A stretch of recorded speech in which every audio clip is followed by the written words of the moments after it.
Good afternoon, folks. My name is Hitzemann, County Court Judge here in Hernando County. You folks are here for your first appearance. The purpose of the first appearance is so that you may be informed of the charges against you. I'll determine if there's, probable cause for those charges. Probable cause simply means it's more likely than not that a crime has occurred. More likely than not, you're the person who committed that crime. Of course, as you stand before me this afternoon, I presume that you're innocent of these allegations. That presumption of innocence will stay with you through every stage of the proceedings unless and until the state attorney's office is able to prove the allegations against you beyond and to the exclusion of a reasonable doubt. We'll set your conditions of pretrial release today. That is your bail or your bond. In most cases, you had a bond set already pursuant to the bond schedule here in the 5th Judicial Circuit or the warrant which led to your arrest. I'll determine if that bond should be raised or lowered or left the same, whether there'll be additional conditions of pretrial release placed upon you. We'll let you know when your next court date will be. And if you'd like to have the services of the Office of the Public Defender, I'll gladly appoint the Public Defender to represent you this afternoon. You do have a right to have contact with folks on the outside, family, friends, counsel.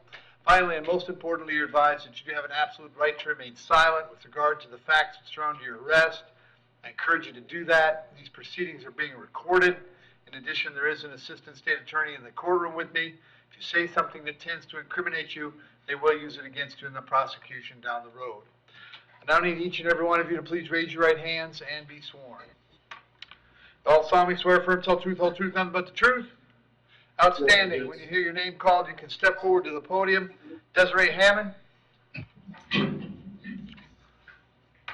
Desiree, what's your date of birth? 12/13/81. Desiree, you're here on a warrant that was signed by Judge Bell. She found probable cause for a VOP. How long were you in jail in Pasco, Desiree? Since Saturday. Saturday. What's today? Wednesday. Sunday, Monday, Tuesday. Wednesday, that's fine. The recommendation from probation on this is 10 days in the county jail, Desiree. If you want to do that, you've got credit for 5 right now. You'd have 5 left to do, and this would be over. Are you interested in that?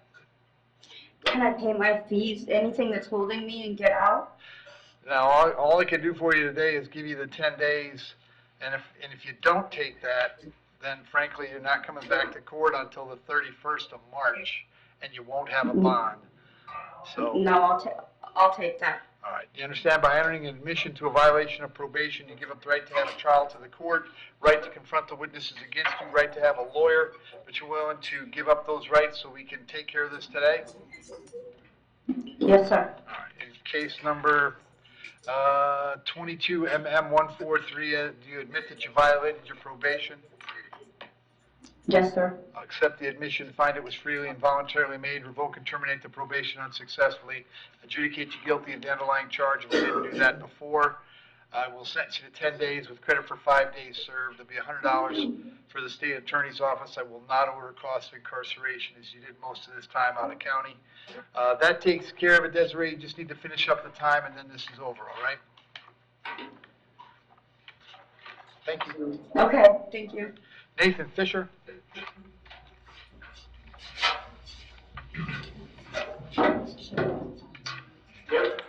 Afternoon, Mr. Fisher. What's your date of birth? 3/11/83. Mr. Fisher, you're here on a warrant signed by Judge Bell. She found probable cause for a violation of probation. As to that charge, you're going to represent yourself. You're going to hire private counsel. Would you like the public defender? Public defender. I'll appoint the PD. Judge Bell set your bond at no bond. I can't change that. I'm going to send you back to see her on March 31st. The public defender is going to come see you before that to see if they can get this worked out for you, all right? All right. Thank you. Gio Formica.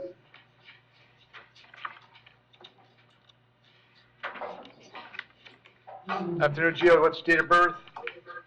9/6/89.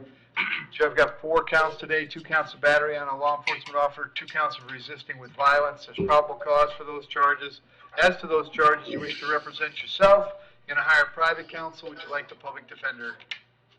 I'll take the public defender for now. I'll appoint the public defender for now. State.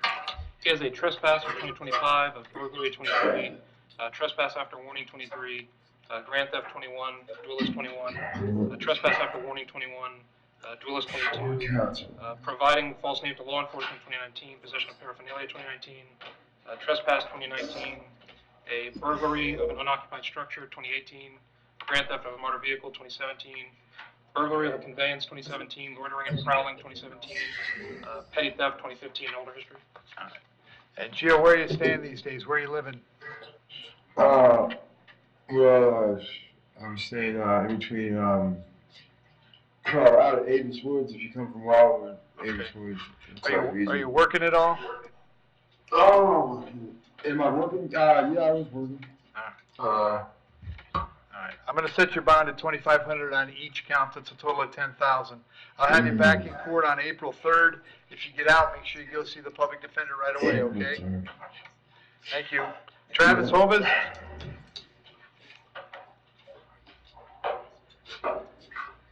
Afternoon, Travis. What's your date of birth? 12/18/95. Travis, I got 2 charges, driving on a suspended license and fleeing to elude. There's probable cause for those charges. As to those charges, you wish to represent yourself. You're going to hire private counsel. Would you like the public defender? Public defender. I'll appoint the PD. State. Yes, Your Honor. He has an open case out of Sumter County, possession of methamphetamine, possession of cannabis, and possession of paraphernalia. He has an adjudication on a petty theft in 2024, a Dwellis 21, no motor vehicle registration 21, a Dwellis 2020, possession of marijuana 2020, possession of paraphernalia 2020, a Dwellis 2020, a Dwellis 2020, a Dwellis 2020, a Dwellis 2021, leaving the scene 2020. He has a Dwellis from 2016, some old history. All right. And Travis, I've got an address for you in Arapika. Is that where you live? Yes, sir. How long have you been there? For some time. All right. Are you working these days? No, I'm not. How long has it been since you worked? Like 6, 8 months. It's hard to work when you ain't got a license. All right. We'll set your bond at $2,500 on each count. That's a total of $5,000. I'll have you back in court on April 3rd. Very important that you reach out to the public defender if you get out, all right? Thank you, sir. You bet. Christopher Ray. Morning, Your Honor. Morning, Christopher. Date of birth? 6/16/79. It's aggravated assault being domestic in nature. There's probable cause for the charge.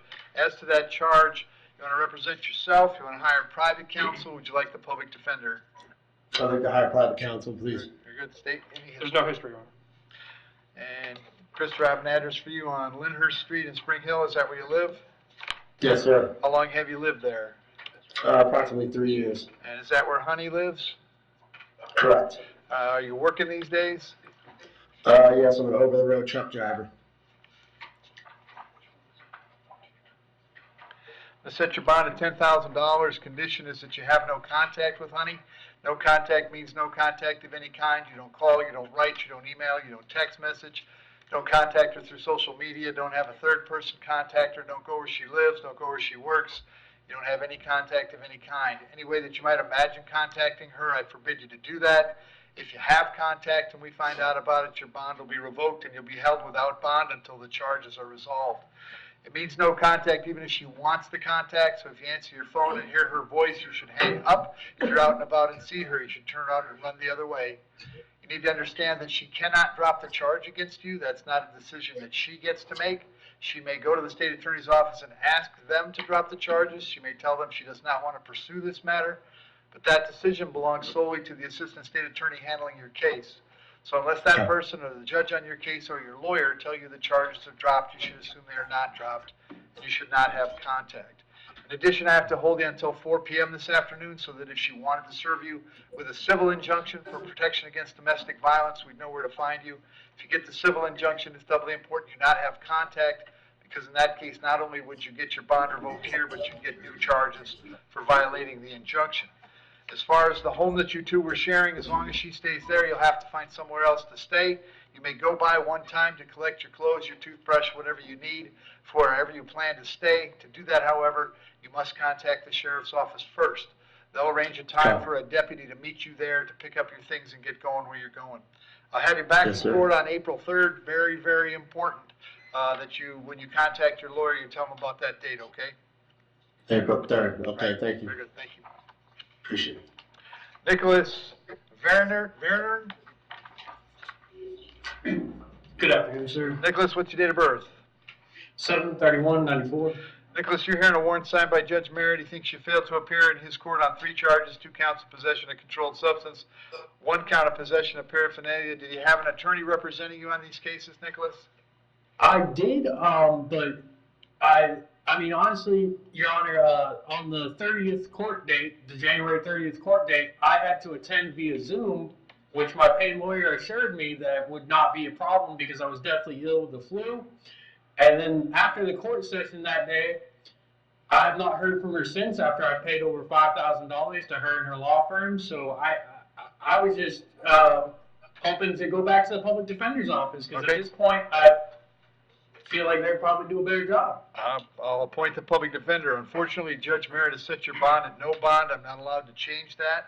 I'll send you back to see Judge Merritt on the 25th of March, and now the public defender is going to come out and see you right away, see if they can do something about your bond, all right? Okay. Thank you. Cameron Walker? Shut your mouth. Cameron, what's your date of birth? June 19th, 1990. Cameron, the charge is felony retail theft. There's probable cause for the charge. As to that charge, you wish to represent yourself. You're going to hire private counsel. Would you like the public defender? Public defender, sir. I'll appoint the PD, Steve. Yes, Your Honor. He has an open case out of Pasco County. It's a trespass into a structure or conveyance and a petty theft. He has a conviction on a burglary of a structure and a felony petty theft from 2022, felony petty theft 22, petty theft 21, petty theft 21. He's got a petty theft 2020, petty theft 2019, and a possession of controlled substance without prescription 2019. All right. And Cameron, you've been staying anywhere in particularly or living outdoors? What's going on? I just kind of left my house. Okay. You working at all? No, sir, not right now. We're going to leave your bond at the 2,000. I'll have you back in court on the 3rd of April if you get out. Very important that you go see the public defender right away, okay? Okay.